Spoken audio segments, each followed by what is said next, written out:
Howdy folks, I'm Mr. J, and I have a game for you to play.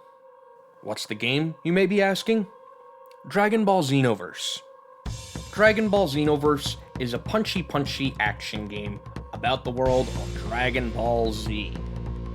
After you're hit with a cover of Chala, Head Chala, done by Flo, you're summoned in a last-ditch effort by future Trunks and the Supreme Kai of Time to save time.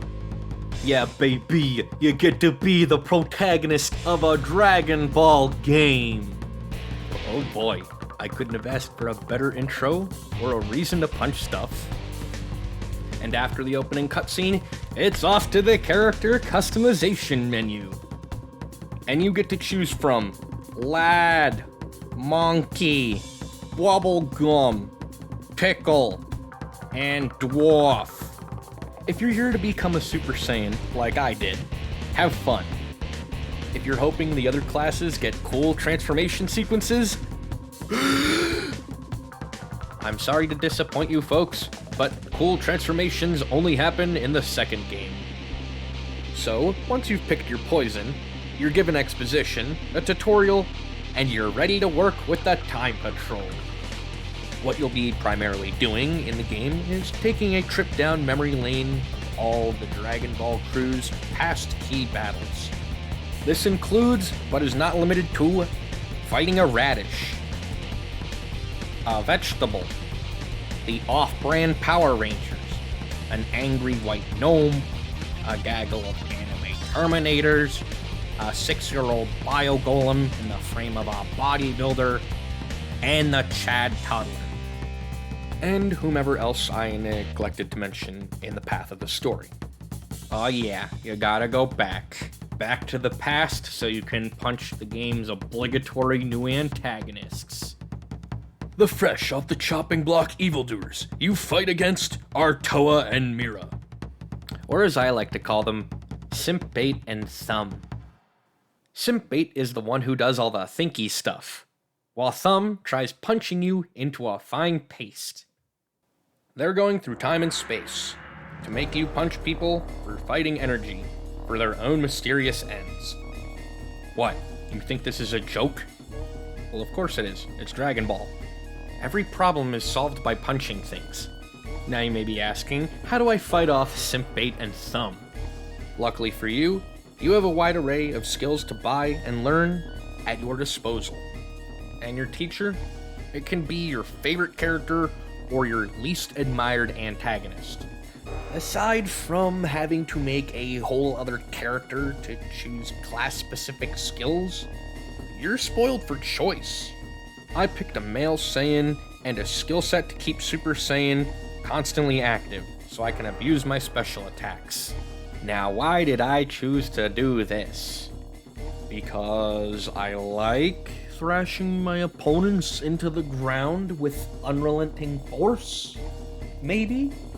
And if anyone out there wants to argue about my in-game philosophy, just remember my Dragon Ball mantra. Don't stop punching the enemy until they stop breathing or they're reduced to atoms. So, after you've picked out your powers and you've gotten a few story missions done, go. Enjoy looking around Time Patrol headquarters. If you want, you can help some people around HQ.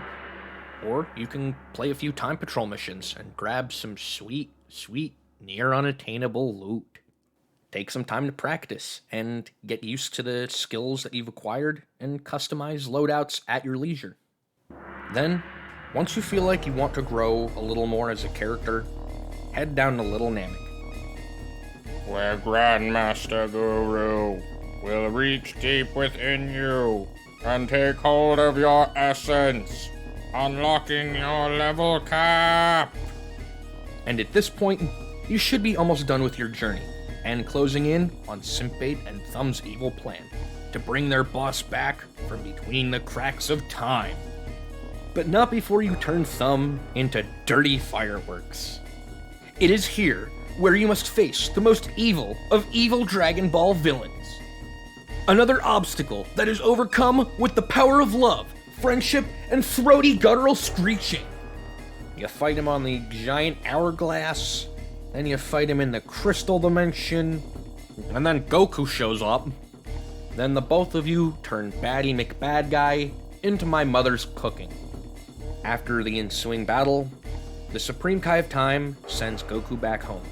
Simp8 scrapes up Thumb and puts him in a jar. And Trunks becomes your new best friend and Time Patrol partner. As the game draws to a close, everyone lives happily ever after. Well, until the next game. But that, folks, is another story for another time. So, if you're looking to live out a power fantasy and want to smack baddies, you want Goku, sell Yamcha or Beerus to be your best friend, or you're simply just looking for a Dragon Ball game to kill some time with, then come on down and fight your heart out in Dragon Ball Xenoverse. It's like super cheap at this point. $20 was never better spent. I'm Mr. J, and I hope you have fun with Dragon Ball Xenoverse.